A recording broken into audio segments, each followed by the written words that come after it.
Ongi etorri txirrindulariak web saiora, aste berri bat, eta Laboral Kutxako Peio Goikoetxea ekarri nahi genuen ontara. Denboraldi hasieran izan genuen Uso Ostolaza, Laboral Kutxako txirrindularia gurekin, eta usoak esandako horrekin, eta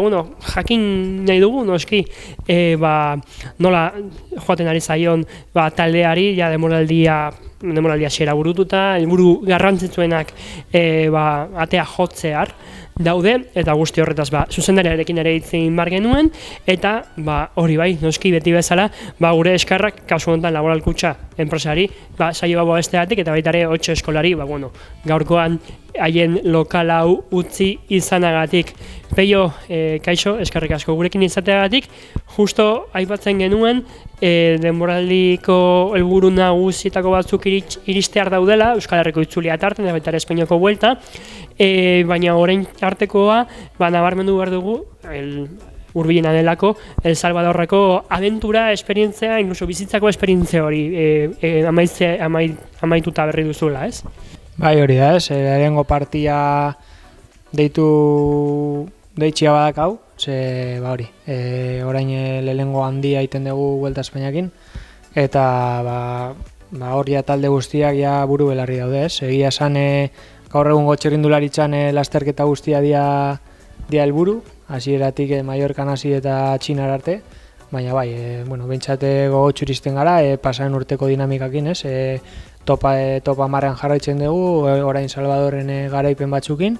eta nik uste etxeko lanak eginda iristen garela, ez, lehenengo parte honen bukaerara. Supongo, emaitza edo valorazioa positiboa izan behar duela, batez ere Salvadorrekoa eta gero, ze arrar bat txirrindularitza zure txirrindularitza garaitan ezagutu zenuen Hego Amerikaren txirrindularitza, baina El Salvadorrekoa guztiz berria da, eta are gehiago, eta pixkat inkluso arraroa, emakumezkoen txirrindularitzen alde egitea positiboa dela, baina ze arraroa, ze bizarroa ura, baina zuentzat emankorra. Bai, hori da, ez, gaur egun puntuen sistemakin, bapatian agertu da lasterketa bat, non ia urteko puntuen erena lortzea dakasun 2 astetan, ez, Salvadorren gainera, munduko beste puntan, baina horrela dago orain uziren sistema, eta horrelako herrialdeek aprobetxatzen dute, ez, txirrindulari Europako txirrindularitza erakartzeko eta beraien lurraldea erakusteko ere. Nolako esperientzia Salvadorrekoa? Ze, supongo txirrindularitza munduan ez direla oso adituak, baina azkenean txirrindulari zen horrek ere ematen zaitu munduko txoko ezberdinak ezagutzera bizilda gainean. Bai, hori da, ez, ni adibidez egonen bai Kolonbian eta bai Argentinan, eta hau justo desberdina izan da, ez, aurkitu dugu antolakuntza bat, non beraiek berriak dian, pasen urtean hasi zian txirrindularitza munduakin, baina gogo asko dituzte gauzako ondo egiteko, eta badaukate presupuesto hori UCI mailako lasterketak sortzekoa, eta gogotxo daude eta buru belarri urtetik urtera lasterketa hori handiago izan dadin, eta errepikatzeko moduko esperientzia esango nuke, ez, lehenengo 3 egunetan nahiko horrak izan ziren guretzako, ordutegi aldetik eta antolakuntza aldetik, ohituta ez gauden zerbait topatu genuen, baina gero egunak aurrera inahala, moldatu ginen eta emaitzak iritsi ziren ere bai. Emaitzak 3 garaipen izan dira, etapetan eta klasikoetan, eta baita ere 760 UCI puntu. Hori da azkenean, dena mugitzen duena. Bai, hori da, ez, badaude lasterketak bisibilea buiatzen duzuna, beste batzutan emaitzak, eta gure kasuan Salvadorrera puntu gehiago ginen, ez? Emaitzak lortzea garrantzitsua zen, baina batez ere puntuak lortzea. Eta, nik uste zegoela puntu gehiago lortzea, baina, puntu esa parte oso lan dinamika desberdinak landu ditugu, tropelean, guk hartzu erantzukizuna hartzea, lasterketa kontrolatu, esprinak bideratu, gauza asko landu ditugu puntuak lortzeaz aparte, eta nik uste oso aberasgarria izan dela. Supongo, puntu gehiago nahiko zen dituztela, eta garaipen guztiak bereganatzea, baina ere, pixka bat, zentzu horretan ere positiboa da, zuek bakarrik garaileak ez izatea, azkenean kompetentzia minimo bat zegoela. Ez da erraza izan. garaipenak lortzea, ez dituzu denak lortu, eta hori azkenen, justifikazio ematen dio areaino bidaiatzea, eta errendimendu aldetik ere, erakutsi dezuela, hor zeuden gutxien artean zueko berenak zinetela. Bai, azkenean World Tour World Tour mailako bi talde zeuden, gu baino indartsuagoak suposatzen dago baino indartsuago zirela, baina beraien ondoan berdin egon gara, beraien mailan, eta egia da, eurek ere esfortzu bat egiten dutela gara juten, eta nire ustez ona dela, hiru esfortzua egiten duten hiru taldeen artean, puntuak banatzea. Bai, gero ere egia da, World Tour taldeak aipatuta, Laboral Kutxak hor dakala helburu hori, noizbait World Tour mailara iristea. Horrek ere, olako zalantza batean usten zaitu, Salvadorreko esperientzia aberasgarria da, batez ere puntu aldetik oso emankorra, baina egia da, gaur egun World Tour izanik, taldeak zailtasunak izango zituela horrelakoak egiteko, World Tour egutegiak, Belgikako klasikoetan, darbideak eta behartzen zaitu horregotera, eta Salvadorrekoa plantillain laburrarekin, 14 txerrendularirekin, oso zaila dela bideratzea, supongo. Bai, han adibidez World Tourreko beste zuzendariekin hitz egiten genuen, azkenean gure egutegia errezagoa da puntuak lortzeko, ez gaude behartuta World Tour lasterketak egitera, badaukagu aukera bat 2 lasterketak korritzeko, World Tourrek ez, eta 2.2 ere ez, orduan guk aukera gehiago ditu puntuak lortzeko, baina nik uste bide honean gaudela, nik txirrindularia izaten diet, gure taldea oraintxe bertan World Tour mailako txirrindulariak ditugu, falta zaiguna da, proiektua handitu eta pauso hori ematea, baina txirrindulariak baditugu. Proiektuaren handitze hortan, supongo gidalerroetan egongo dela pentsamendu hori esaten genuena, behartuta baldin bazaude, barbidetako klasikoetan egoteko, horietan puntuak lortzeko txirrindulariak behar dituzu, bestela, El Salvadorrekoak zailtasun handiago eragingo luke, talde handiago duzulako, eta besteetan agian hor arbidetako klasikoetan hankamotzik ikusten dugula Laboral Kutxa taldea zailago izango lukelako agian puntuak lortzeko han. Nik uste arbidetarako nahiko talde indartsoa dakagula, badauzkagu Laurari, Kata, Alba, oso txirrindulari askarrak ditugu, arbidetan ondo moldatzeko modukoa, baina gure autua da, lasterketa horietan nola matxura eroriko asko egoten diren, hori, segurtasuna bermatu eta urte osoan zehar taldea osasuntsuago eukitzeko joera hori egiten ari gara. Salvadorrekoaz aparte, demoraldi hasiera ona izan da orokorrean hor Janinak lehenengo garaipena lortu zuen Asiako erlojupeko txapelketan, gero garaipenak Salvadorren iritsi dira, baina sentsazioak, podiumak, emaitzak orokorrean iristen joan dira, eta supongo sentsazio positiboak izango dituzula zuzendariak. Bai, eta aipatzen dizudana, pasan urtean ere aipatzen nuen, eta nik uste,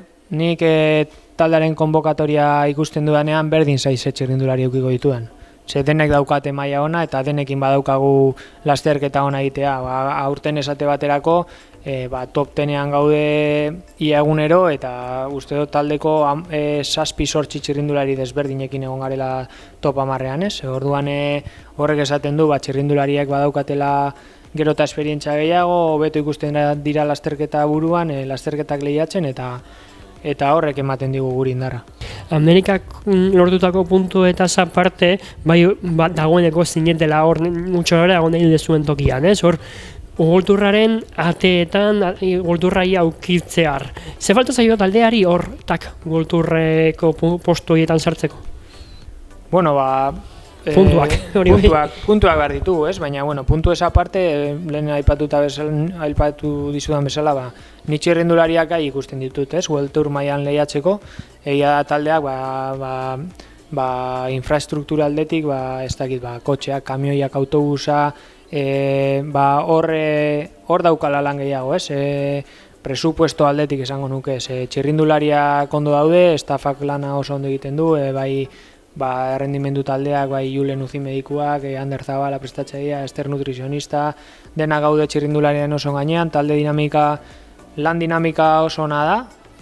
nik uste ez daukagulaz World Tourrekin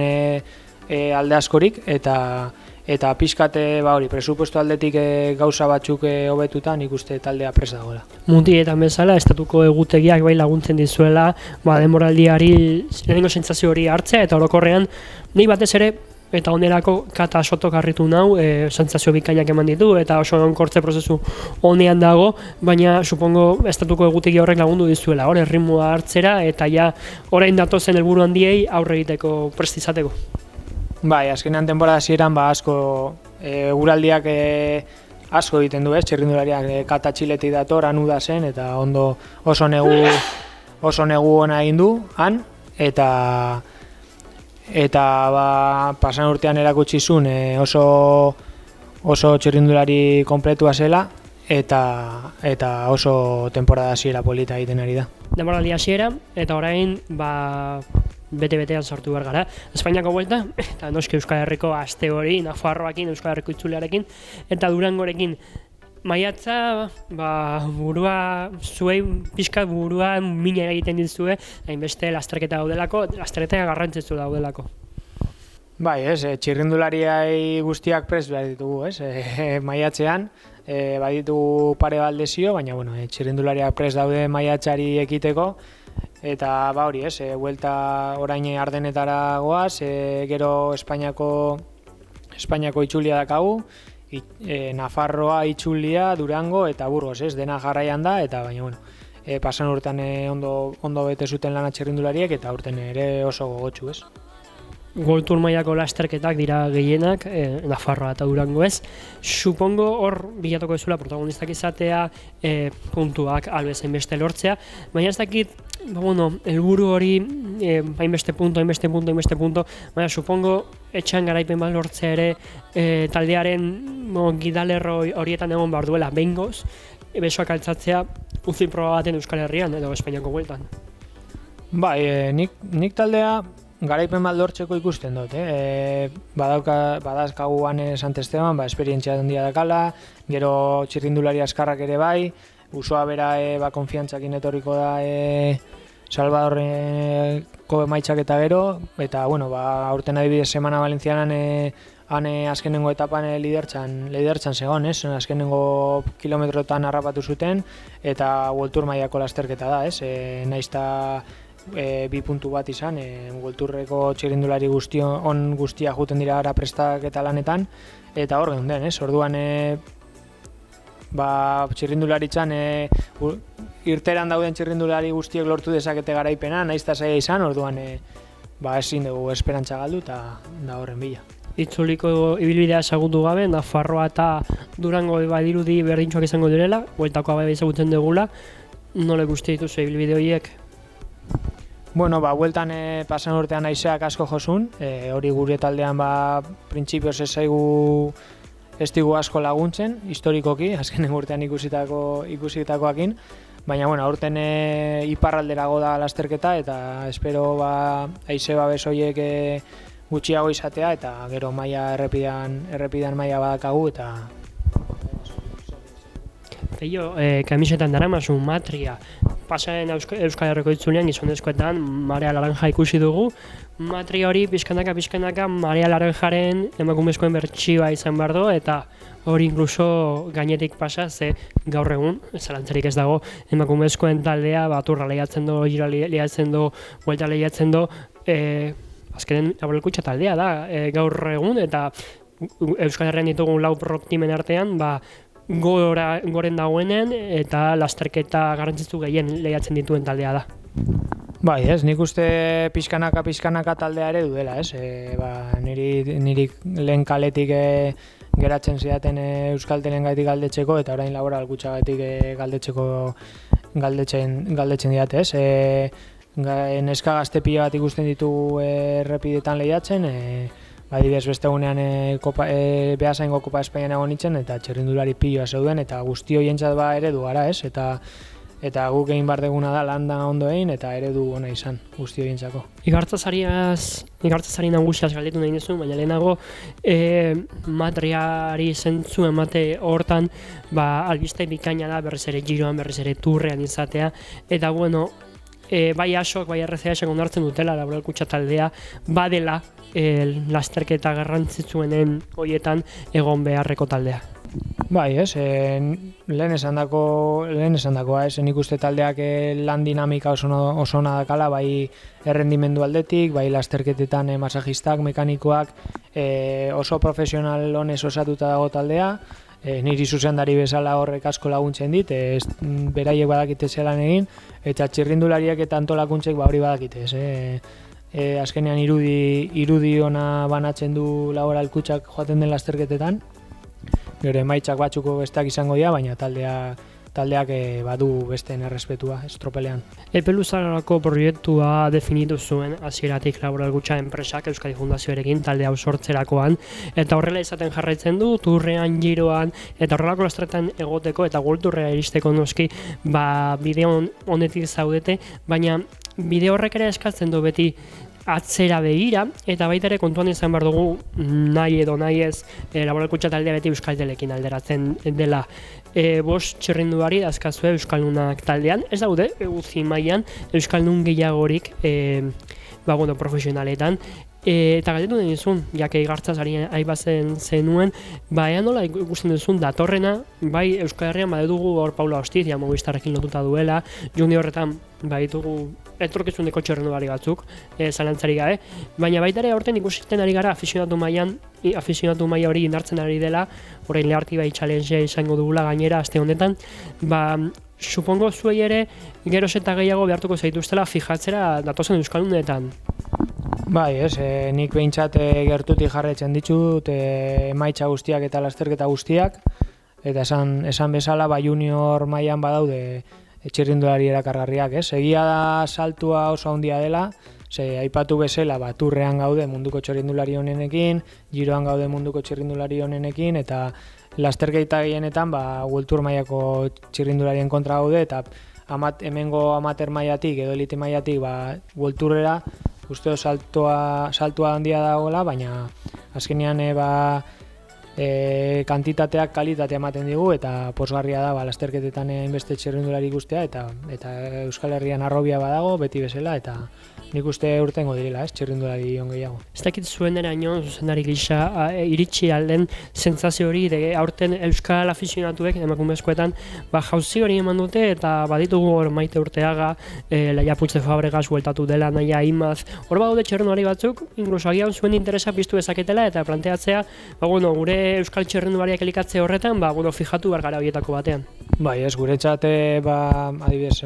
aipatu dituzu Naia eta Eukene dauden Masitatik taldea, Meruelo taldea, Neikat bera, talde guzti hauek guretzat beharrezkoak dira. Nik uste hor hasi behar dutela txirrindulariek gero gurera iristeko, eta talde hauek guretzako ezinbestekoak dira, egiten duten lana, astebururo lasterketaretara joeten, eta espero dugu aurten Eukene Larrarte adibidez oso ondo dago, orain Frantzialdean ere topten egon da, eta oso txirrindulari interesgarria daude, ezta? Bale, eskerrik asko Peio. Ja amaitzeko badakizue, urte honetan gure saioaren galdera bat sortu dugula, beste saio batzuk egiten duten bezala, eta zuk gainera, ibilbide interesgarria duzu, txirrindulari gisa, orain kirol zuzendari gisa, azken urteetan beti Euskadi Fundazioan, eta galdetu nahi duzun, gaur egungo zure soldatarekin, eta batez ere izan duzun ibilbidearekin, badakazu aukera edo badakazu erraztasun ekonomikoa, jakin da gainera aita zarela, etxe bizitza bat erosteko Euskal Herrian, edo dakagun etxe bizitza krisiarekin hori bidera zinaran egonkortasun ekonomiko bat izan. Ia esateko nik uste alokairuan bizi beharko lan zela, oso denbora luzez, tristia da, baina erentzian baldortu arte, nik uste alokairuan bizi beharko nazela, egia da soldata duina diela, baina gaur egun dagoen egoera, bai erosketak egiteko, bai edo zer gauza erosteko, ni famili humil batetik nator, aite geltzeroa eta ama baserrian lan indakoa, eta oraintxe bertan ezinezkoa ikusten dut etxe bat erostea. Zu inbertsio potentena metxekin zenuen, hori zalantzarik gabe. Bai, eta aurrezten dozu, oin furgoneta bat erosteko, bigarren eskukua, odana dalakoa, Baina, bueno, oraingo alokairuan ikusten dut. Ez dakit zertan inbertitzen don gehiago pegoiko etxeak furgonetetan edo alaban. Alaban.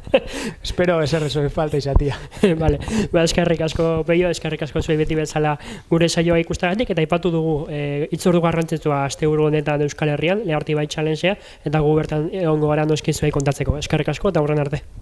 Eskerrik asko, agur.